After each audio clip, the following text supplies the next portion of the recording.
All right, hey everyone, welcome back to the Barbell Medicine YouTube channel or iTunes podcast thing, wherever you're catching this. This is coming to you from Hawaii, specifically Poipu on Kauai. Dude, your linguistic skills are top notch. So what we're going to do, we came here for the CrossFit Level 1 MD training certification thing. We're going to talk about our experience there, our takeaways, and then we've got some questions that you guys have submitted to the media@barbellmedicine.com email address, and we will get to those, and hopefully you guys find this informative. So first off, do you want to tell everybody what this CrossFit Level 1 MD thing was? Well, what did you think it was going to be, and then what was it? Yeah, so I think our impression of it was that after the recent kind of shake-up with the way they're running the CrossFit Games, redirecting some of their resources towards this health initiative, and so this was kind of part of that. So they've been doing a series of these throughout the country and inviting physicians to come attend this thing, and I guess our expectations may have been along the lines of maybe educating physicians about CrossFit or about fitness and the implementation of it into clinical practice, providing some sort of training from that standpoint. Yep. When Glassman came by and he was asked specifically about the goals of this, from his perspective right now, his goal seems to be networking physicians more in their community to see maybe something creative, maybe something bigger kind of emerges out of it through collaboration. And so it ended up being maybe a little bit different than that, and you have an interesting perspective having gone through the Level 1 about 10, 11 years ago. Whereas I've been exposed to many CrossFitters and have friends who are into it and own gyms and stuff, but hadn't necessarily been through their training course or anything like that before. So what was your impression there? Well, so this is the Level 1 training course that you get if you want to be a CrossFit trainer. Let's say you wanted to open up a CrossFit gym, or you wanted to coach at a CrossFit gym. This is like the minimum requirement that you need to have passed this seminar and the test at the end of this seminar to do that. And it is the same as it was 11 years ago, with the except for the addition of this fourth definition of fitness, which is like this, they say it's the sickness, wellness, fitness spectrum. Yeah, and they didn't have that before because no one had thought about it, I guess. But that's the only thing that's different. I mean, even a lot of the verbiage is the same, which I think ultimately is reflected in how well practiced the lecturers are. I mean, the lectures and the way that they say or communicate the ideas are all very tight. And I think it's just, lots and lots of practice doing the same thing. I thought that the seminar was going to be more geared towards physicians, because if you think about it, their doctors are not going to go be trainers or coaches, and if that was the goal, I think that's missing the mark, because you don't want your doctors, trainers to be coaches necessarily. I mean, we are, but we did that before. Practicing up to the level of their Exactly. There are less doctors, so we need to get them keyed up on why resistance training, why high intensity interval training, why lifestyle changes in general can improve health outcomes. And so what you would want, at least in our view, is a course that educates the high level trained professionals on what are that the risks are fairly low, the benefits are fairly high, here's the specific data on this stuff, here are specific conditions by where things are more complicated, here are things that you may be doing that are not, best practice based on current evidence, and here's how, and that's, I think, how you make the biggest difference in getting the doctors up on this, versus teaching them how to do a med ball clean, which I'm not saying is bad. I would love if, all physicians in the United States and then subsequently the world were exercising, because I think that would make... At least they had this exposure to it, since we know one of the barriers to them counseling on this stuff is lack of experience on their own part. Yeah, so when you look at the data on like why are 10%, I think the actual number is that 12% of primary care physicians even know what the current guidelines are, the physical activity guidelines for adults that were originally published in 2008, later modified in 2010 by the ACSM, American College of Sports Medicine. So it's 12% of primary care physicians even know what they are, and less than half of them who know what they are recommending them. Yeah. And so even knowing what they are, meaning that you're kind of keyed up on this stuff, the reasons they cite for not having communicated it to their patients is because, well, I don't even exercise myself. I don't feel well knowledgeable, or well educated in this particular topic. I run out of time. These are like the common reasons why they say that. I reviewed this literature for one of my secret projects that I'm working on right now, and that paper, it should be pointed out, the Walsh it's like paper is from 1999. Okay. So it's been a little while since they did that. So I actually found a more recent paper. I forget the name of the author. It was from 2018. Is it better? And right, so that was what I was hoping. I was like, maybe there's been some like leaps and bounds improvement. And this was primary care counseling on exercise in their patient population, specifically patients with high cardiovascular risk. Oh, yeah. And it was something like 58% compared to like 45% or something. So it was not a huge improvement. It suggests there's still plenty of room for improvement. But interestingly, looking at barriers, a bigger review on barriers, one of the, besides the time piece, which is difficult to modify, lack of understanding, lack of experience, which can be modified, one interesting one was that there are some physicians who, when surveyed, believe that there is not sufficient evidence showing that this sort of thing provides benefit, or that they are skeptical that it will provide benefit to their patients, which is just mind-blowing and suggests a huge avenue by which this kind of thing can be influenced. Well, it's just as mind-blowing, though, as saying that exercise cures everything all the time. This is true. So, I mean, if you give 1,000 people the same exercise prescription, 2/3 to 3/4 of them are going to get better in some metric. About 15% are going to have no improvement, and then maybe 5 to 10%, or whatever the balance of that is to 100, are going to get worse, actually.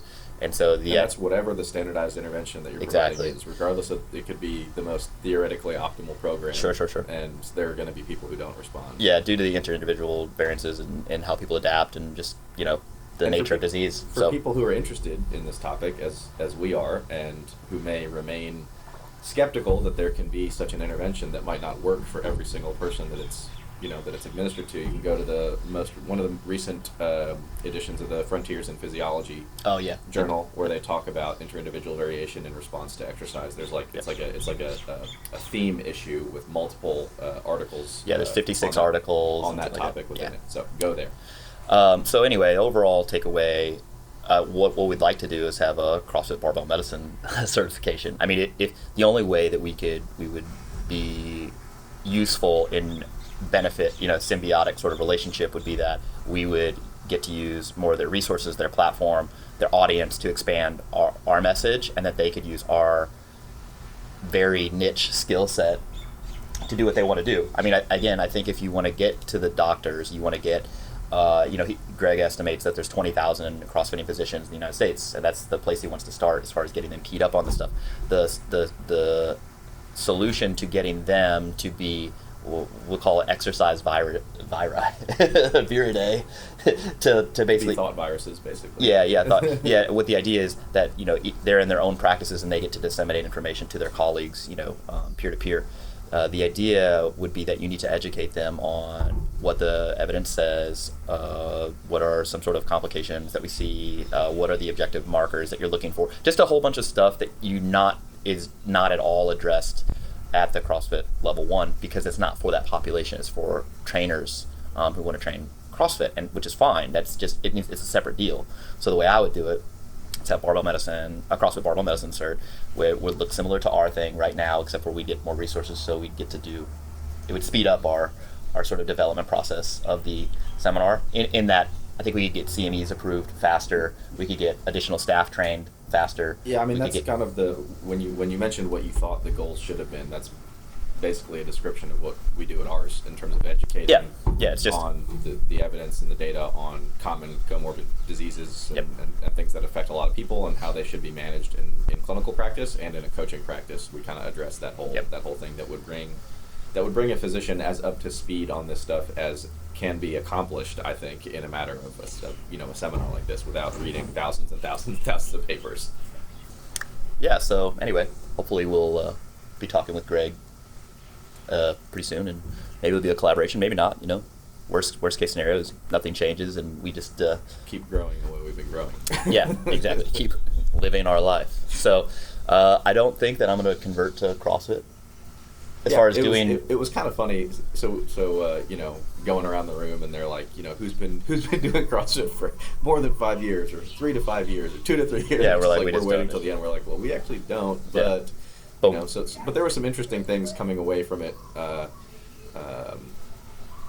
when we were talking about kind of fitness in general and definitions, and so you know, although we don't necessarily do it or prescribe CrossFit proper to most of our clients who are more interested in strength-focused training, but we are definitely fans of more conditioning for most people. So this is kind of an interesting subject when you look down.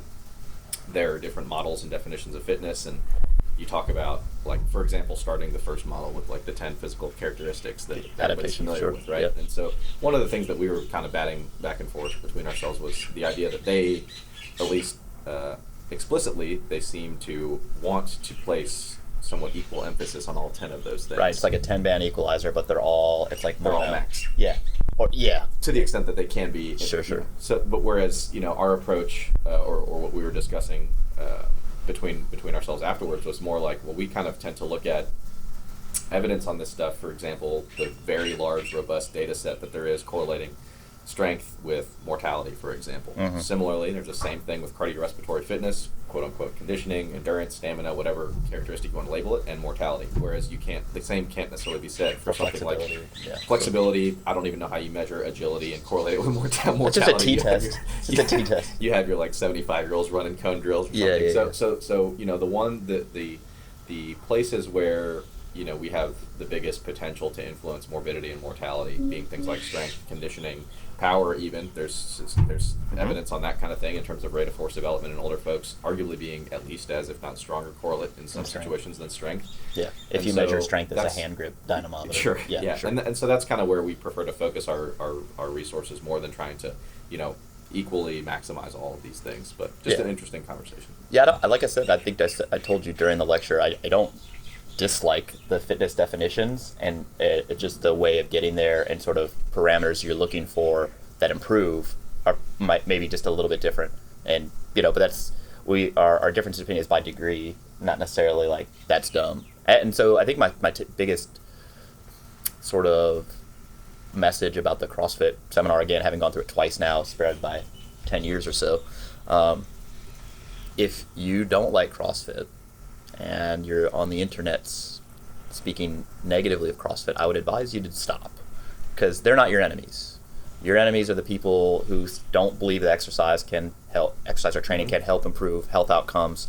Your enemies are the people who believe in TheraBand and, you know, crystal healing and herbologists. Like those are the people who you would, you know, potentially expend effort trying to have these high level theoretical discussions. Maybe. But I wouldn't just go say, well, CrossFit's stupid because sometimes they do exercise that I don't do.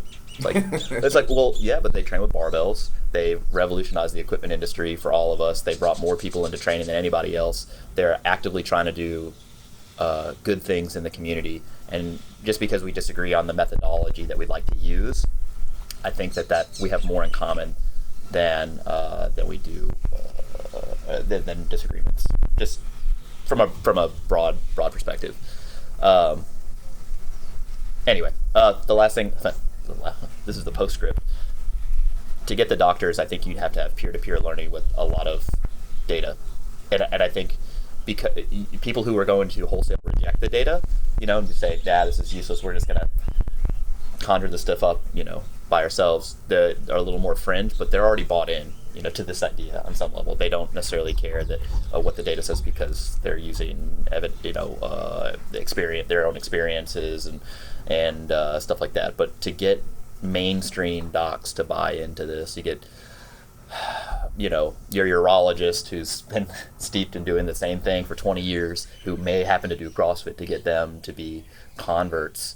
I think that you need to take a more traditional approach, and I think we're both trying to do the same things, you know, as far as CrossFit Health and us, other than I don't care about the political stuff, and I don't care about the sugar thing as much outside of the outcomes that manipulating carbohydrate intake can have, but I'm not on war against carbs. Yeah, I think that came up a few times. There was a few little points of disagreement where we actually raised our hand and posed pointed questions. The funniest thing was mine was related to pain and injury, and yours was related to nutrition. I think that's just the funny thing. I think we just like felt bad for the other Yeah, person. we're like, Jordan's sitting here squirming about this, I know you're so triggered. I got you. Carbs causing diabetes thing, and you were, hearing me squirm about, pain, injury stuff, pain and injury and stuff like that. So, but we had some discussions, and it was in general fairly well received. I think it wasn't just like, get out of here.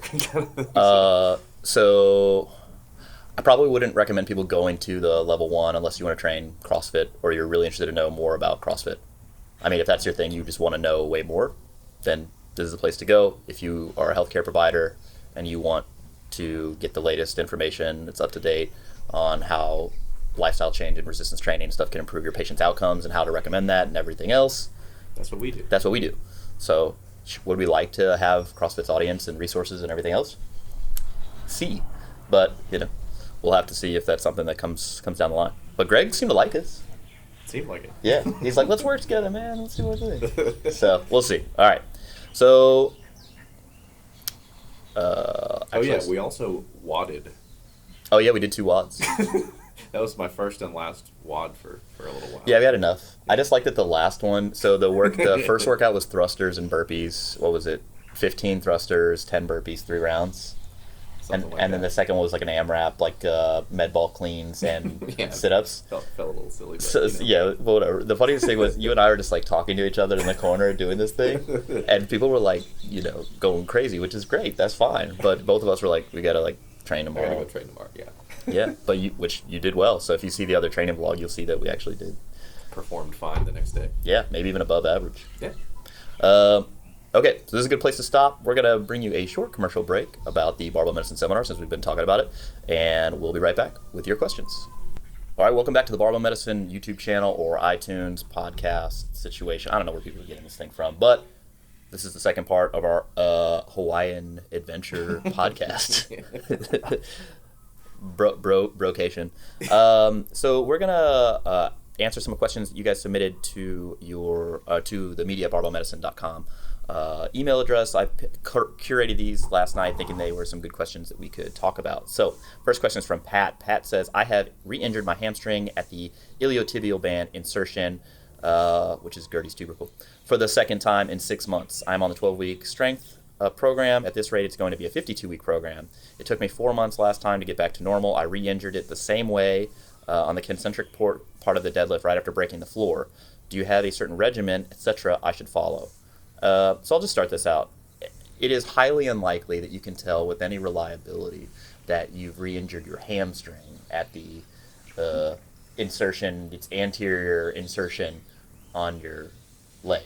It could be a number of different structures, and ultimately it doesn't matter what it is unless you ruptured a tendon or avulsed a muscle at the myotendinous junction, in which case you would know because you'd have a deformity, you'd have bruising, usually if it's large enough to matter. So you have pain somewhere, which you didn't necessarily say, so you're experiencing pain from something. Pain is the experience, not necessarily the stimuli. And it's interfering with your training. In general, how I manage any painful experience that's not related to an acute trauma that would have some, surgical management or immobilization management, meaning you have a fracture or you have a torn tendon that requires repair or something. In general, how I do this is find a similar movement that you can do that doesn't cause you to have that pain experience or is tolerable, meaning that it doesn't get worse as you warm up or add load or whatever. So if you can't pull from the floor right now, you can probably pull from above the knee, certainly. And if you can pull from above the knee, maybe you can pull from right below the knee or something like that. But if you can't do either of those, maybe you can leg press. You can work down you can do good morning, maybe a partial range of motion. You could do leg press. You could do maybe sumo. Yeah, maybe sumo. So there are multiple different options you're going to try to find something that's trainable for you.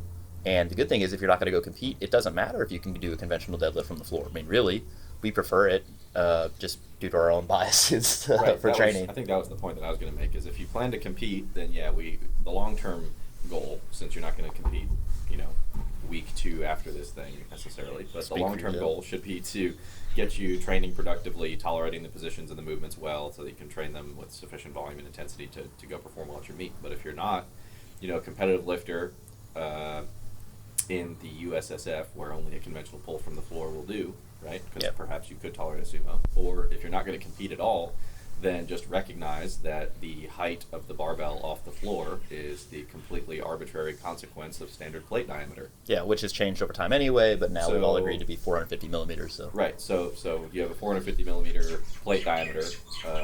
Just imagine if it was a 500 millimeter plate diameter and that had been the standard all along, the bar might have been a little higher. Sure. And, so just, you could train from there and be perfectly productive, get very, very strong, live a long, complete life, all those sorts of things, and that's just totally fine. So. Yeah. And if you can't find any pulling variation or posterior chain dominant-ish, if you want to call it that, variation that you can do given your equipment restrictions, then just don't do it. And I would find another squat that you could potentially do. But I think... or what? Submit a consult to rehab guys and they'll help you out. Yeah, right. The last thing I'll say about this is trying to diagnose it, pinpoint it as, okay, it was my one of these tendons or the ligaments or this particular muscle, whatever that is injured. That doesn't help you. In fact, if anything, it may hurt you, because anytime that you have a pain experience, you're going to attribute it to that. Okay, and then you're thinking about it. And so I would say, I'm not sure what is causing this, but I have discomfort in this particular area. It may not even be from that area. I'm going to try to find a way that I can train or exercise productively around this. Yeah, we see this a lot with people who have back tweaks or a knee tweak or whatever, and they attribute it to their SI or their QL or their psoas or their... Yeah, it's highly specific. Their multifidus or their... Yeah, my deep paraspinals sometimes act up under load. Right, and we see this all over the place, and it's all just not helpful, and so we just say, just scratch that from your assessment of the situation, and just, I have non-specific low back pain, which is usually what it is, or I have knee pain or shoulder pain, or instead of, my lateral meniscus is hurting, because that's not how it works. Yeah, because that just means you're hyper-focused on one particular thing that that usually is not helpful. Yeah. All right. Moving on, this is from Gabby Rozansky. Lately, when I wear my Inzer belt for a heavy set of deadlifts, sometimes it happens on the squat too, a lot of pressure builds up either below or above my midline. It's starting to feel super uncomfortable. After the set, I feel very burpy, not like burpy, but like burpy. Yes. Okay. Singultus is hiccups, right? What is burping? All right. Belching, I guess. Belching, yeah. I feel very burpy in the areas trapped in my upper GI tract, although I've never been able to properly burp, so it comes out as a small, unsatisfying bubbles and gurgles. All right. Not sure if it's related to placement of the belt, if it's just between my ribs and iliac crest, or what I eat, drink beforehand. I usually don't eat right before, but I often have pre-workout caffeine. Any suggestions would be appreciated. This sounds just like a little reflux. If it's uncomfortable, if you feel a burning sensation, but the burpee thing is not necessarily unusual. There's a couple things that I would just make sure that are not happening. It's the thing one, I would make sure that you're not wearing your belt too tight. Tighter isn't better, better is better. Mm-hmm. The idea is that the belt shouldn't move while you're squatting or deadlifting, but it also shouldn't be compressing in on you so much so that you can't get a big breath. One of the signs, like if I'm a little thick with 3 C's, the belt will cause me to feel like I'm getting a little GERD reflux or burpee. I like the burpee kind of descriptor. So make sure that your belt's not too tight. This is probably a bigger problem for folks who are carrying around excess adipose tissue, just in general. But anyway, so that's the first thing. And how you can kind of prove this to yourself: if you don't wear a belt and it goes away, then you're either wearing the belt too tight, or the way the belt is actually anatomically sits on you is not doing you any favors for these particular symptoms. Now, are these symptoms dangerous? I don't necessarily think so, but if it's really uncomfortable and it's compromising your ability to train, then I would just go beltless, because it just doesn't matter. Unless the only way you can train is with a belt. The other thing I would make sure is that you're not eating anything probably within an hour and a half of training, in case you do have a little reflux and that may be upsetting you. So usually I tell people 2 hours prior to training should be your kind of cutoff. And particularly carbonated beverages too, that could be an issue for this. Like if you're having a Monster or something before you go train, that can make people a little burpy. Yeah, chocolate, peppermint oil. What is the whole list? Spicy foods, cigarettes. Yep. They don't smoke and have like a Monster as a pre-workout, in case you were doing that. But so in general, I'd make sure the belt's not too tight. I'd make sure it's in the right position. Again, that's not moving while you squat or deadlift. And if you loosen it up and you don't have these symptoms, then problem solved. And if you have a lot of excess adipose tissue or significant amount, losing weight tends to help. Yep. And if you have other symptoms of reflux that occur at other times, and it sounds reflux. With that too. Yeah. Yep. Yep. All right, moving on. This is from Ben Watson. Let's say I'm eating roughly 5 hours apart, so 3 meals a day, and I eat enough high-quality protein to trigger a muscle protein synthesis response in each meal, let's say around 30 grams of protein. At 3 meals a day, that would only equate to about 100 grams of protein a day, yet as a 180-pound male, I've heard the recommendations to shoot around 1 gram of protein per pound of body weight, so around 180 grams of protein per day for me. Can you explain what is wrong with this scenario? Yes, I can. So if you only ate 30 grams of protein per meal, 3 meals a day, that's 90 grams of protein. Unfortunately, for this, you're like, this is like a I got you. People do this to us all the time. You have to eat other stuff. Carbs, fats, sources that have protein in them. And so your protein intake has to allow for these trace proteins. So there you go. Additionally, the other thing that we get this question a lot too, that I think it represents is an excessive focus solely on the significance of a muscle protein synthesis response. Yes. As if stop. That is the only reason just stop, that we should be consuming dietary protein, uh-huh. which is not the case. We use those amino acids for innumerable other functions throughout the body. Everything that your liver does involves protein synthesis, basically. Yep. And so there are tons of other places that this stuff needs to go and be used for. And so, I would not say that stimulating muscle protein, that you would live a long and healthy life solely by stimulating a muscle protein synthetic response 2 or 3 times a day. Yeah, I mean, I guess you'd probably hit the required amount of protein that you need to maintain like albumin to not production. waste away. Yeah. Because it's 46 grams or something a day. So if you, there's just a whole lot of other things that protein is important for, and in terms of health. And so we all like to be jacked and strong, but it's about more than your skeletal muscle here. Yeah. So let's say you're eating 3,000 calories a day, and you're getting let's say 300 grams of carbs. Every 30 to 40 grams of carbs has 5 grams of protein in it approximately. So just 10 times 5 is another 50 on top of your 90. So now you're at 140. Let's say you got 60 or 70 grams of fat. I don't even know what the total calories end up being, but then you got another. If it's pure oil, you're not getting any protein. But if it's a nut butter, something like that, you're going to get 7 grams protein. So now you're starting to get closer to this 1 gram per pound, and then you're kind of like, oh man, why did I ask that question? It's like, yeah. Well.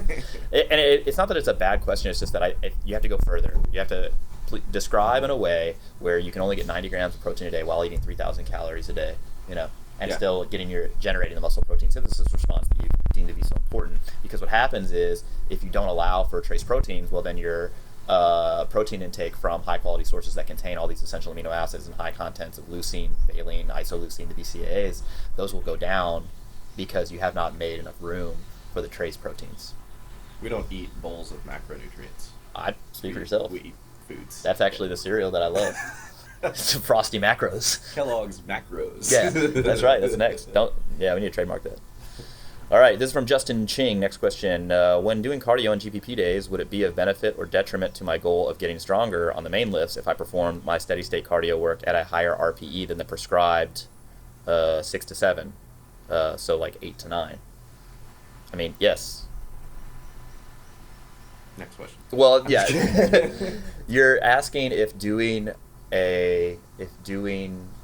physical activity that is at best has a neutral effect potentially on strength and muscle gain, and at worst contradictory, inhibitory, sort of adaptation sort of outcome. You're asking if doing that at a higher intensity that's more stressful, more fatiguing on something you're not good at already, if that could have a potentially negative effect on your strength outcomes. And the answer is yes. And we don't typically prescribe high intensity aerobic training unless people are aerobic athletes, meaning that they're a 5K person. Like 5K at threshold or whatever. Yeah, exactly. Yeah. And so they're going to do tempo work, and they're going to do distances that are a little longer than 5K at fairly high intensities, but that's their sport of choice, and that compromises their strength improvements, but they're still going to strength train too. So somebody who's really interested in getting stronger, gaining more muscle mass, yet wants to develop some, better than rudimentary aerobic fitness level, well, we think the best way to do that is by doing low intensity steady state. That's usually far below your what is termed your lactate threshold, but it ends up being 60%, 70%. Not of your VO2 max, but just a max heart rate. It's like 120, 130 beats per minute, and then occasionally you'll do high intensity interval training to kind of work that anaerobic side, which you are already working with your strength training anyway. But we don't think that doing a bunch of tempo work or aerobic interval work at very high intensities is super useful for people who are not endurance-based athletes. It's kind of an interesting parallel with a lot of the ways that we prescribe resistance training in general. Interventions, where you can compare that kind of threshold concept where, say, all your training consists of very heavy sets at 4 to 86% or something like that, versus the more quote-unquote polarized training kind of approach where you accumulate most of your base volume at a more submaximal intensity, and then you get periodic exposure to the higher stuff. So that's kind of the way we like to train, both on the resistance training and the conditioning side of things. Yep. All right, next question. This is from Hayden Wheeling. This is probably my favorite question, the whole thing. How would you alter the American College of Sports Medicine guidelines? This is the physical activity guidelines for adults that we talked about earlier. So how would you modify them, assuming you had the power to do so? Mainly interested is if you change the weekly 150 minutes of moderate intensity aerobic exercise and 2 to 3 times a week resistance training prescription. I can guess how you change the flexibility and neuromotor development components. So I'll link the actual physical activity guidelines for adults in the description, and also the link to the ACSM sort of refinement of that model. Austin, do you have any just off-the-cuff changes that you would make? Well, we talked about this a little bit. Yeah, this is an interesting topic. And so the first thing is that for those of us who train, do our style of resistance training or may do some conditioning, it's easy to point fingers and criticize and say these people are idiots and they have nothing to offer recommendations. They have nothing to offer. They don't know what they're doing. And I think that's short-sighted. And I think that, when you look at the actual rates of engagement among the public in regular exercise, it is not particularly high. Yep. The data suggests that it's a little higher than we might expect. Yeah. But it's not that, particularly for resistance training. It's like, among older adults, it's like 10% or something. It's like not very much. Very much. Right. And so, if you could imagine. Can you imagine? A world where the overwhelming majority of adults met the 2008 physical activity guidelines for Americans, we would be in a fantastic place if people actually did them. Even regardless of what your criticism may be of the idea of 150 minutes per week of moderate intensity exercise or 75 minutes per week of vigorous physical activity to reach a target of 500 to 1,000 net minutes or whatever, all this kind of stuff. And so we'd be far better off if people did reach those things. The issue is that just putting the guidelines out there is not necessarily enough, and you're still gonna miss a lot of people if your guidelines are too rigid. So if you say the only prescription that this is the correct way to train is going to be that you are going to low bar squat, right? Or this is the way it must be done. Yeah, if you narrowcast, you're going to miss a huge swath of the population. So I think we have developed an interest in the literature on adherence to exercise and the factors that predict a better adherence or compliance to programs. And so I think that would factor in quite a bit to our ideas. I think the guidelines that have been proposed in terms of the volume and intensity of conditioning and resistance training exercise, they do have an evidence base for those things improving outcomes. Yep. But I think the adherence piece is something that might be missed in terms of allowing for inter-individual variability, both in response and in approach to prescribing stuff. Yeah. I think if I made changes to it, I would make it more specific, like just as far as the recommendations. So basically how you have to tease this apart from either PAGA or the ACSM guidelines. You see their initial recommendations in like the abstract, and then you have to go hunt down in this fairly large document. How do I actually do this? And it's the 8 to 12 reps of all the muscle groups, but they don't ever say like do leg press. They don't ever say like do squats. They don't ever say any of that stuff. And so I would actually have sample programs. What it would look like, it would be like 3 pages of here are the actual recommendations, like based on if we can, there's different data sets on people like different ethnicities, different body type, as far as like how big your BMI is. I would have different recommendations. Like somebody with a 60 BMI, I'm not going to say, yeah, you can squat and bench. I'd say it'd probably be machine based at that point. And then it would be just a series of programs. So here's base program. If no can do on this, then proceed to step algorithm. 2, proceed to step 3. Yeah, it's a training algorithm. Yeah. And so it'd be very specific, and they'd be pamphletable, meaning that I'm trying to get the doctors off the hook as far as... Well, they could just trace and find here's where you are on this thing, and here's a reasonable place for you to start, but the goal is for you to progress in this direction towards the main program. So my ultimate goal would probably be somewhere 3 to 4 times resistance training per week with the amount of conditioning being related to other factors, meaning do you have any medical comorbidities that I know respond well to cardiovascular training outside of just activity in general? Do you have a significant amount of weight to lose? And what's your current kind of conditioning status? If you're in that, if you're in that high risk sub 8 MET mortality range, and we need to do a little extra to get you above the 8 MET threshold, or if you're a poor responder to aerobic trainer, you need a little more training volume to get there. Yeah, exactly. So it'd be like an algorithm, like assessment, and keep going back, keep figuring it out. But I would just say, just blanket 3 times a week of what I would consider resistance training that can look a bunch of different ways depending on your flavor of it. And then conditioning would be kind of, you'd start at like 2 days per week of, the stock recommendation would be like a low intensity or moderate intensity steady state, and then adjust from there based on different factors. Yeah, and so I think that's just one thing to make clear is when you say low intensity, something like low intensity from our perspective, that is often more when you compare it to the exercise science definitions for exercise intensity, our low intensity is their moderate to high intensity when you go by METs. Low intensity exercise by METs is like gardening. Yeah. But low intensity based, if you're cycling at 6 to 7 RPE, that's high intensity. Well, on a lot of the things. Yeah, it just depends who you. Again, it's kind of like what's low carb in the literature. Yeah. But I think that the problem with the guidelines are that they're not specific enough, and then it interestingly, like when they do try to specify, like with the sets and reps, where's the program? It's like super training. It's the same thing. You got all this discussion, but where's the practical implementation? Yeah, I think probably the organization's hesitance to put that in there is that they probably don't have a citation they can attach to it to say, see this paper where this program was implemented with. Well, how do you start? Well, here's our expert consensus panel. Maybe we need to do that. This is our expert consensus. Barbell Medicine's position stand on physical activity guidelines for Americans. Yeah. Let's do it. BRB, go and write that. See you guys. No. All right. Next question is from Nick Giacomo. After heavy deadlift days, I sometimes notice red dots across my chest and sometimes around my eyes. After a few minutes on Google, I believe they may be petechiae. Is this something to be concerned about? They usually clear up within a day or two.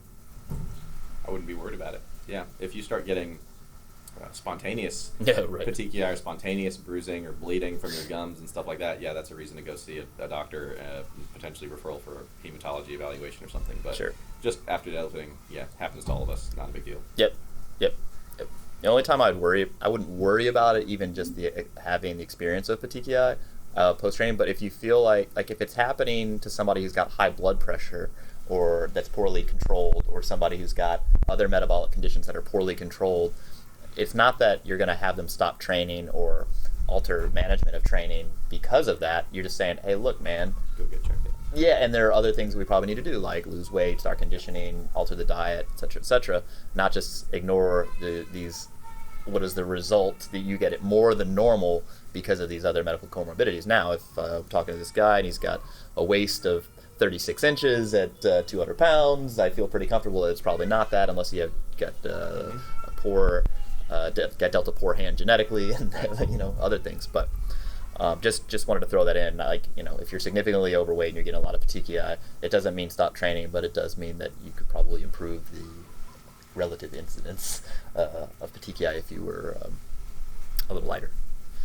Okay, Tim O'Donnell says, huge fan of you guys, even if Jordan trims the top of his mustache. I just don't like when it connects to my nose. I don't want the connection. Sure. It's like if you have neck hair that connects to your chest hair. I'm just saying, you need a division, right? I feel like you need it's like a A border patrol. All right. Huge fan of you guys, even if Jordan trims the top of his mustache. Quick question, what's your take on standing desks? I've been using one recently and have really enjoyed it, but not sure if it'll mess with my training by creating fatigue in my knees or back. Well, I don't think that it will increase the fatigue in your back or knees because we're pretty good at standing, just in general. And I'm going to guess that you start leaning on the standing desk at some point. Well, just because we're opportunistic resting animals. Yeah. We figure out ways to expend the least amount of energy when possible. I don't think that there's convincing data that standing desks improve anything, period. I know that if you stand for more than 6 hours per day, your risk of inguinal hernia appears to go up. Has no idea. What is it? The pound year. They try, basically, when we have somebody who comes in who's smoking, we try to figure out like their pack year equivalent. So how many packs per year do they end up smoking? Well, they had like a pound year lifted. They try to to their exposure. to figure out if it was like lifting, and the only thing they could come up with that had a pretty good correlate was how much you stand per day. Yeah, it was like if over 6.5 hours per day, increased risk of. Yeah, so I'll link the video below for when I talked about inguinal hernias, but because the study's there. But anyway, I don't care if you have a standing desk. I don't think it's going to affect your training at all. Just like I don't think it's going to modify anything at all. But if you like it, kill it. Yeah, I mean, I think that you'll, to whatever extent it might make you feel different from a fatigue standpoint early on, you'll adapt fairly quickly to just that being your routine. Yeah. Most people, when I'm running around the hospital on a busy day, I'm on my feet for almost the entire day and still get home and train. It's fine just because I've been doing that for a long time. It's like mailman GPP. Yeah, exactly.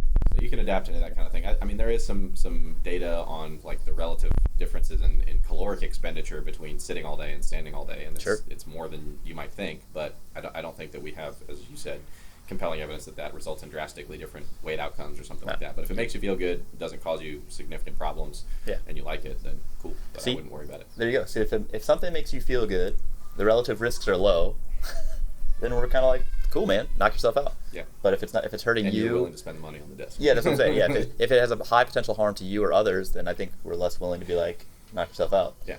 All right. Can you comment on the repeated bout effect for intermediate lifters and strategies for stalling lifts?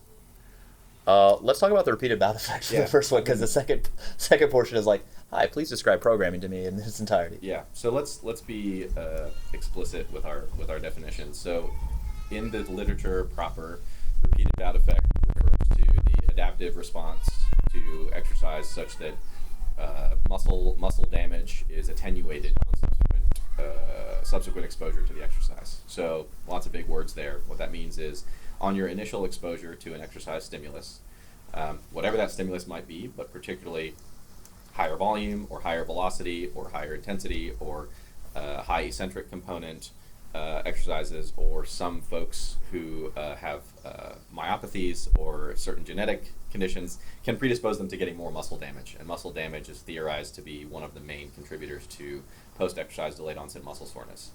And so there's a whole host of factors that play into this, and even after exposure to your first bout of that exercise, your body neurologically, from a muscular standpoint, connective tissue standpoint, jumps into action, adapts to that exposure, such that even if you were to do your next training session, there's been measures of reduced muscle damage on subsequent exposure to the exercise up to months later, even with no intervening exercise, which is very, very interesting. Yeah. So if this is why we get progressively less sore when we expose ourselves to things periodically. But it's just interesting that you can do a bout of exercise, get a certain amount of muscle damage response. You can do the same exercise, the same stimulus. You can do it months later and see a little bit less than you did. Of course, the more frequently you're exposed, the better you're able to tolerate these things. And that's kind of how we've described it before, is how well you tolerate exercise. And so as it pertains to programming, this is where there's freely admit there's been some confusion around this in terms of the way we've described this, in terms of the desensitization and that kind of thing versus the protective response. Yeah, I mean, I think mechanistically, I'm attributing a lot of the decreased adaptation that is seen, which again varies amongst individuals, that some of that is due to a similar kind of process. Yes, exactly. There's definitely, I actually recently saw there are data sets indicating, for example, when we look at, everybody's worried about muscle protein synthesis and fractional synthetic rates and mTOR signaling and P70S6K and all this kind of stuff. There's similar stuff for that signaling getting attenuated or decreasing from as you get, the more trained you get. And so that's kind of where this desensitization idea kind of came from, is observing that the more trained you get a less robust response from the signaling standpoint to an equivalent stimulus. Similarly, it's the same phenomenon we see in anabolic resistance, where you see a decreased response to anabolic stimuli, being protein or training, particularly in folks on average who are older. But hey, younger people can have that just from an inter-individual variability. They might not respond to training as well. Yeah.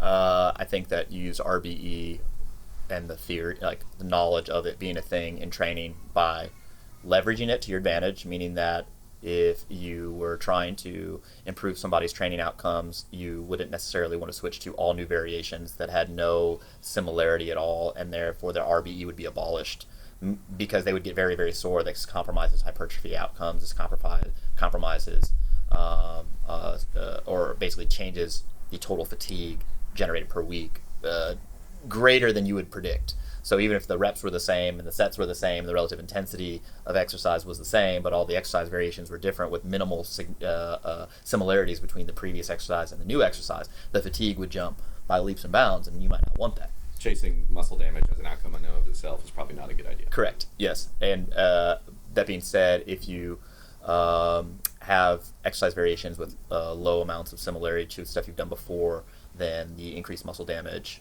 likely actually compromises the improvement that you see. I've heard of quite a few lifters talking about having an optimal training weight, I think meaning that more productive training outcomes happen at a particular body weight for them versus a higher or lower body weight, even with a similar level of lean body mass, due to them having better leverages while carrying more adipose tissue. Is this a thing, or is this maybe a byproduct of training while in a surplus of calories that people attribute to being a little fatter? What are your thoughts on optimal training weight, and how would you suggest finding your optimal training weight, assuming that it's a thing that exists?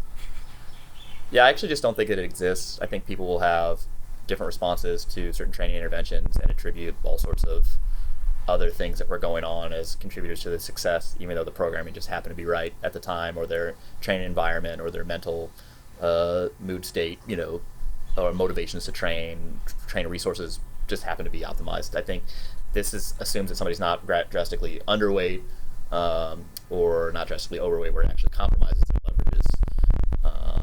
Or their training response. Or that being overly adipose, having excessive body fat can actually compromise your response to training, which is one of the reasons why we don't like that kind of thing. But I agree that I don't think it really exists, and really it's entirely framed by what your goals are. And so this is where, when we get asked what should I weigh? And we're like, well, how strong do you want to get? And it's like, if you want to be the strongest possible version of yourself, you're probably going to have to weigh more than you think to get there. Yep. And you have to be okay with the consequences of that, because, just because you're super, super strong in no way means that you're, healthy. So I think that in competitive strength athletics, so bodybuilding, or not bodybuilding, but powerlifting, Olympic weightlifting, and CrossFit, you have clues from the previous training generations as far as how tall people were, what they weighed at certain in certain weight classes, and you sort of figure out where you fit into that, and then and it's going to be different across all different sports, and most of the time for weight class sports, people end up being a little heavier than their desired weight, like platform weight, and then will lose a little bit of fluff. That's just a practical thing as far as, is that better or worse? It just is. It just is. It's just that happens. And it'd be very difficult for me to say that, as a 93 kilo lifter, that if I walked around at 91 versus 94, that my performance and training outcomes would be significantly different outside of what happens supertentorially. Like, maybe because of what you've been told, or certainly social learning. What you believe about this stuff too. Yeah, I'm a little heavier. I'm going to be strong today. I do know that when my belt fits a little too tight, that things go poorly in general.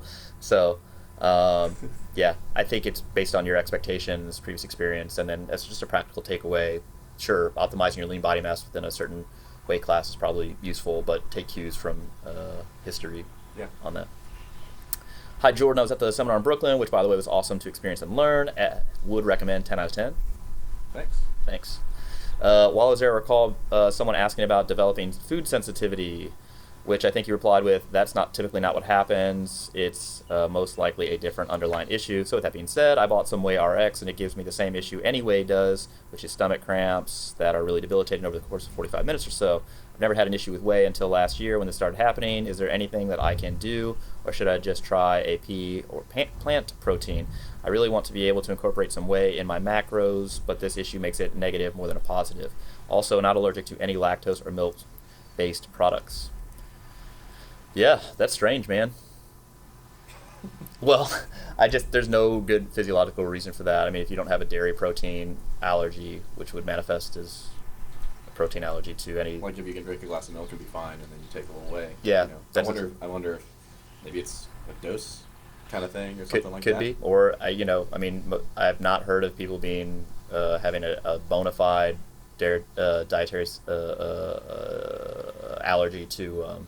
like stevia or one of the gums that we use, or maybe one of the flavorings, natural flavor. That's all theoretically possible, although I just haven't seen it. I think what I would do, if you can't tolerate a whey protein, and then you need a protein supplement in your life to get enough protein in, then I would recommend egg protein or beef protein first over in a vegetable-based protein powder. But if you don't need a protein powder because you eat enough protein otherwise, then you don't need a protein powder. There you go. So do you have to take protein powder? Nope. It's food. Yep. Just food, dude. All right. If a lifter is supposed to hit 1 at 8 for weeks to come, and 1 at 8 starts to feel like 8.5, then at 9, how do you address this issue? Maintain the weight for last week, decrease it, change any training variable during the week, anything? Can a low stress week with no single at 8 and a slight reduction in volume work as well? All kinds of things can work in this situation, but I think we've talked about this a little bit recently in terms of the idea that I guess has become pervasive, that you must force weekly progression at all costs. Yeah. Which is not true. Why? And both of us actually have fairly recently ourselves had periods of time where things were either not moving up week to week on our main lifts, or actually the month of July for me saw my deadlift numbers going down week to week before they surged again like crazy in August. And so these kind of things happen, and so I think that if you are agonizing over the fact that you perceived your squat single to be an 8.5 instead of an 8, I think that's majoring in the minors here, not like of huge significance. Sure. If you're adding weight week to week that's turning things into 9s and 9.5s, then you're overshooting. You're not doing the program. Unless there's something else going on in terms of like maybe you're not preparing for the session the same way, in terms of like your psychological state, maybe your arousal is different or whatever is going on going into the lifts. But that's not following the program. And so ideally, at some point your adaptation will manifest and things will trend up kind of organically. Yeah. Yeah, the idea is that you're trying to get the right amount of stress and subsequently fatiguing stress that drives the desired fitness adaptations that you want. And if you're delivering the incorrect dose of stress because you're just trying to add weight to the bar every week, because which is not the explicit instructions within the program, then that's not doing the program. YNTTP. Yeah. Yeah. All right. Related question. My question: if I have 3 sets of 5 at RPE 8, do I reduce the weight on sets 2 and 3 if it does not feel like an RPE 8 anymore? Or do I grind through it because the weight is set on the first one and should not be changed? For me, it shifts from an RPE 8 to a 9 or 9.5.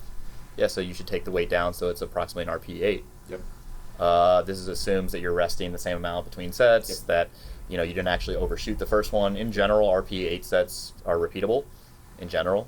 And in a practical sort of recommendation, I would always repeat the weight for a set that's supposed to be at 8 for the second set. Before you change it. Before I change it, yeah, just because I assume that it's going to be the same, because Yeah. I'm my own hype man. If we're seeing drastic changes, then oftentimes there's something else going on in terms of rest period issues, which again, we don't want to extend too long either.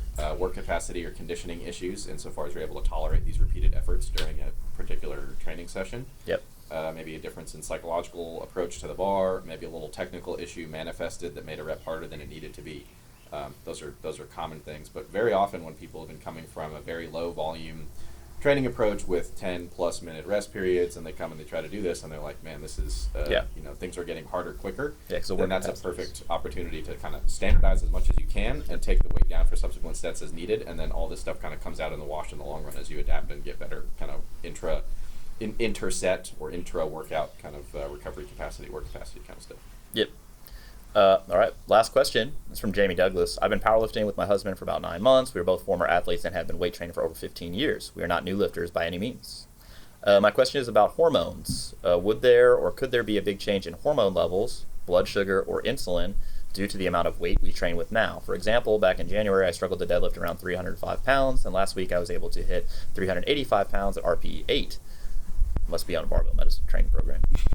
My bench went from 135 to 185 at 8, and my squat from 275 to 320 at RPE 8. My body weight has changed from 170 to 181 now, which is great for my weight class, being that I am only 5'4". I have noticed I am more fatigued, and I'm just wondering if this has thrown off my hormones at all, or if I just need to sleep more. Thanks. Fatigue has a broad differential diagnosis, and at the top of that, hormones are not usually within the first 4 or 5. The first would be what are your sleeping habits, and then psychological causes. You go down the line, you'll get to hormones, especially like thyroid hormone, and I guess theoretically, if you had a history of diabetes, then you'd worry more about blood sugar changes. Just to answer your question about blood sugar and insulin levels, I would not expect your blood sugar to change at all due to the weight that you're lifting now compared to previous, because it's the relative stress to your training, your trainedness, your training history is the same. Basically, it's just because it's gotten heavier doesn't mean that the effort is much, much harder for you now. However, there may be changes that reflect the cumulative adaptations that have happened since then in terms of changes in lean body mass that you may have had over the course of those 80 pounds of adaptation or other factors, but not necessarily just the number of plates on the bar. Exactly. So still, I wouldn't expect your blood sugar, your fasting blood sugar or postprandial blood sugar to have changed unless you've gained a lot of body fat and subsequently made yourself more insulin resistant, which doesn't sound like, although an 11-pound gain at 5'4", I don't know. I'd have to know more information. Your fasting insulin levels, again, probably unchanged unless there was a significant change in lean body mass or fat mass. But also not relevant to fatigue. Not relevant to how much weight is on the bar, and not relevant to you being tired. So other hormone changes, again, it really depends.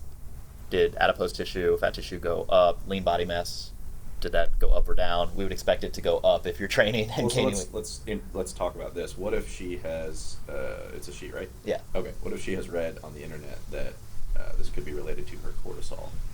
Yeah, well, it's not. You talk about testosterone to cortisol ratios at our seminar. Yeah, so typically, so it depends. When you look at a training event, a stress event that due to exercise, people like to talk about the hormonal changes to that and this neuroendocrine response, and I find that it's mostly just misunderstood by the people saying that. So directly after training, your testosterone goes down, cortisol goes up. Later, those kind of flip, but this is all just part of this sort of repair, remodel, recover sort of pathway that occurs. Testosterone levels do not change. Like resting testosterone levels do not change after becoming trained unless you lost a lot of body fat. So that's not a response that you get. Just like growth hormone levels don't change unless you've changed really at all. In fact, growth hormone is just a signal of energy storage. Basically, if you exercise a bunch and burn a lot of stored glycogen, your growth hormone levels are going to go up. Just like if you fast between meals, your growth hormone levels are going to go up, but that doesn't do anything in the adult unless you have either a ton of extra growth hormone being put out or no growth hormone, which you feel like you have blood sugar problems. And all these hormones vary wildly throughout the day on various kind of rhythm unrelated that to go training. Up and down. But I think the underlying point here is that the idea that you have developed an endocrine pathology as a result of training is highly, highly, highly unlikely. Yes, and resistance training inducing overtraining syndrome has not been described in the literature. They've tried; it's just not there. And when people say that, oh, you've been training too much and your cortisol levels are too high, a citation just desperately needed because that's not been shown either. Again, most people have very poor sleeping habits when we talk about fatigue, or they have some sort of psychological issue that needs to be addressed, whether it be anxiety, whether it be depression, whether this be anything else. That's and just a programming consideration in terms of the amount of fatigue that you're from training is the other thing to think about. Yeah. If you're pushing, if you're we talk about acute and chronic workloads and stuff like that as it pertains to injury, but let's say that over the course of this period of time training, now your workloads have gone up to the point where, hey, every session RPE is a way of kind of, it's one of these risk factors for injury we talk about as well. If every session is becoming an RPE 10 session on the whole, then yeah, I wouldn't be surprised if you started feeling not great from that. So yeah. Programming. Similarly, I wouldn't be surprised if you did just fine. Yeah. Like just because it just depends. Yeah. But I don't think you said it beautifully, very elegant. Thanks. Very elegantly, yes. That it is highly unlikely you've developed an endocrine abnormality, pathology, secondary to training, unless, again, the gain in adipose tissue has been significant. That's really the only thing that, or you had some, God forbid, cancer that suddenly developed just in the same time period that's causing. Or you developed, or similarly, you developed an endocrine pathology that just had, like, exactly. all of a sudden, for some reason, you developed Hashimoto's. Not training related. Because of training. So anyway, enough to scare the crap out of you, but it's probably fine, and I would look at many other things first before I would do this large endocrine workup, unless our medical interview revealed otherwise. In any event, hey man, we're going home today. Yeah, we are. So, hey, thanks for tuning in to the Barbell Medicine YouTube channel or our podcast, wherever you're catching this. If you could leave us a review over on iTunes, that would be great. If you comment below on the YouTube channel, help us out on the algorithm. That would also be great. We'll catch you guys next time. Mahalo.